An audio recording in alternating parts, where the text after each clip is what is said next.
Viral হওয়ার আশায় আমরা কত কিছুই করি। অনলাইনে ঢুকলে তার কীর্তিকলাপ দেখে আশ্চর্য হই আর ভাবি ভাইরাল হলেও জ্বালা আছে। আবার অনলাইন থেকে ইনকাম করতে হইলে নিজেকে ভাইরাল হতে হয়। তাই অতিরিক্ত কোনো কিছুই ভালো না। নিজেকে সংযতা রেখে সামাজিক পর্যায়ে যতটুক না করলেই নয়, এর ভিতরে আমরা সীমাবদ্ধ থাকি।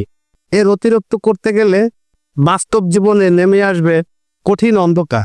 জীবনটা হবে এলোমেলো, না পাবেন নিজের জীবনে শান্তি, না থাকবে সংসারে শান্তি, অশান্তিতে ভরে যাবে আপনার এই সুন্দর পৃথিবীটা। অতএব যারা অনলাইনে কাজ করেন, আমার পরামর্শ থাকবে, ছোট মুখে বড় কথা, কেউ মনে কিছু নেবেন না।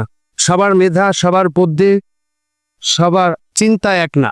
আমার পরামর্শ থাকবে, যতটুক না করলে নয় ততটুকুই করুন, এর বেশি কিছু করতে যাবেন না, তাহলে জীবন ধ্বংস হয়ে যাবে। ধন্যবাদ সবাইকে, ভালো থাকবেন।